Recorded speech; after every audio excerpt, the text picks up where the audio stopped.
of owning a cafe and other heroic deeds by Beware the Tristero, Chapter 64, Monday, Part 4. Ah, poor little Aizawa Shouta. Yes, he could well imagine the kind of suffering fueling those quite definitely unrealistic demands. And just like his former protege, traitor, he'd have to pay for that. Later, no one had saved him. No one had outstretched a hand to help. Kurogiri, such a useful servant, now rendered inoperable, he'd have to rectify too, had told him upon some rudimentary investigation that this man and his oldest boy, no blood relation, he'd had that confirmed just now, interesting, didn't support the oversaturation of pro-heroes. Why, the youth had told him so much himself. He wasn't counted amongst their number. He might have been swayed from such soft-heartedness at one point. Such a pity. Well, Shouta-kun, you're quite right that I'm surely quite unable to do many of those things, he mused, his shoulders shrugging as much as they could beneath his restrictive bindings.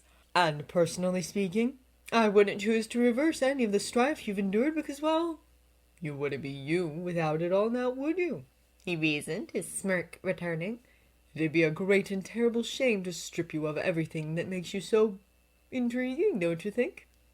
I'm just a guy who owns a cafe, the currently dark-eyed man replied with his usual deadpan, his face free from expression, the taunting lilt he'd tried to sail his earlier words upon now gone. If that manages to interest you, then your life is duller than I thought.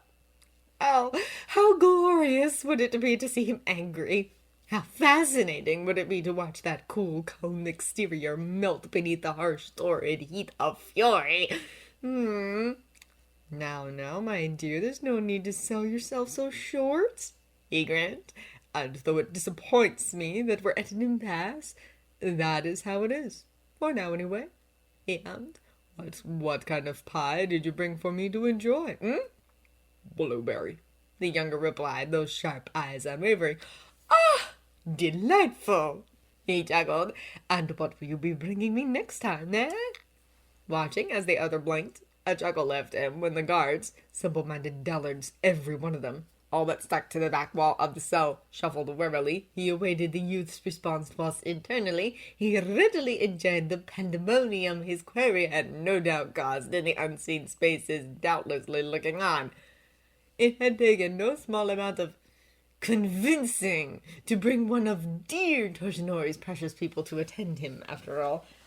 He had already imagined the yelling, the outrage, the muttered curses. Hilarious! Well, that all depends on you, doesn't it, Shigaraki-san? Broadening his smirk into something more deviously pleased, he allowed his well-rested and thoroughly restrained fun form to slouch in his wheelchair. Oh, how so, Shouta-kun? Rolling those deceptively powerful eyes cute! At him, his former ward's latest guardian huffed. I can't stand wasting time, he told him frankly. You want food. Then you give the police force what they want, he furthered bluntly. But in the interest of full disclosure, I'm a busy man, and so I wouldn't be able to commit to anything more than a visit every other month, he continued, and at those words he felt a kind of tremoring reverberate of the chamber. From the slight expression of puzzlement momentarily gracing the other's features, he'd registered it too. How odd. Every other month is perfect, he allowed through a titter. It's not as though I'm going anywhere, well, for the time being, in any case, he acknowledged mildly. And why shouldn't I give Dog-san and his ilk information on my enemies, It is, if you'll excuse the analogy, akin to paying gardeners to root out weeds from my property whilst I'm away, is it not? His name is Sugarame-san, and he is a friend of mine. If you want anything else from me, including another visit, then you will respect the people I care about. Even if it's only lip service, do you understand? The cafe owner countered it. Oh! Was that a flare of protective heat he saw there? Adorable! Forgive me, he crooned. Then, by all means, I'll be sure to up Sugarame-san's villain quota every other month. How's that? Acceptable, the other acknowledged, and then with a blink, the lights flickered. What kind of force could... Oh, Oh, but wait, was dear Tertianori here? Yes, yes! Now that he focused his attentions, he could hear the siren song of One for All throbbing through the walls. How delicious! Okay, that's it. Time's up. Chuckling lowly before he reined it in. Wouldn't do at all to give the game away, would it? Shigaraki allowed a resigned sigh to leave him. Ah, and so all good things must come to an end, he called, his head offering his visitor a polite incline. Until we meet again, Shouta-kun, do take care and pass on my regards to the children, won't you? Suganami Kenji really hated his job on occasion, but today... No, Shouta-kun! He truly detested it. All right. Police, sir.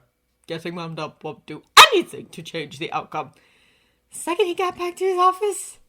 I'm going down there! He was putting in for a raise. A big one. Because how exactly was this in his job description? Sir, you can't. The area is secure. You could potentially trigger the machine guns into action. For here he was, stuck in a 2 by 4 feet in length and width, and a mere 8 feet high room, made so much smaller by a prowling, furious All Might steaming up the place, those glimmering eyes trained upon the screens, the reinforced door still bolted closed, as Shigaraki asked their friend for another visit, his hackles raised and heart thudding. He was furious too, but if either of us interrupt, he bit out his form, the sweat drops flooding his blue-tinged brow now beyond measure, moving to stand in front of a man who could pretty much punch him into next week if he wanted. We'll play right into that bastard's hands. He'll see how much you cared about Shouta. It'll only pique his interest and put our friend in more danger. Startling himself a little at the bark of his words, Kenji allowed a shaky breath to lead him when the legendary man stilled, those massive shoulders relaxing a touch. All right, I'm sorry, please forgive me. In the interest of full disclosure. Bogging his beagle's head, snapping back to the screens, whilst one of the technicians who'd plastered himself to the door, his leg shaking as he sank down to sit upon the thinly carpeted floor, started to shake his head and throw his arms out to create a blockade whilst his compatriot gawked at the screens. Kenji felt like screaming, No, Shouta! Don't! He silently begged. I'm a busy man, and so I wouldn't be able to commit to anything more than a visit every other month. God fucking damn it! Shit! Hearing himself and his fellow police force personnel yelp, the lieutenant watched as the bronzed pro planted a fist into the floor, the dent it left quite small, considering, roughly the size of a prize-winning watermelon. Good, that meant he was still in control of himself. For now, at least. Shit indeed. This is exactly what I was worried about, Suganame-san! Sighing, his dark gaze watching as the man pulled himself back up into a stand, his expression grave as he reached his full height. Why wasn't I contacted? I would have spoken to the Prime Minister personally, he argued, his frustration clear. Every other month is perfect. Chuffing bitterly and not able to stand the guilt flooding through him at the other's words, the lieutenant turned back to the screens, his arms tightly folded. Dog-san and his ilk information on my enemies, It is, if you'll excuse the analogy, akin to paying gardeners to root out weeds from my property whilst I'm away, is it not? And then there was this prick. God, how was it only 1,300? Why had it taken them so long to get to this point? When would it be over? His name is Suganame-san, and he is a friend of mine. If you want anything else from me, including another visit, then you will respect the people I care about, even if it's only lip service, do you understand? Blinking, aghast leaving him, his arms unfolded in shock at the eatery owner's earnest displeasure at the disrespect leveled against him. Him! A man he hardly knew, a man who'd taken the 21-year-old from his home and family and dragged him to this hell to meet an actual devil.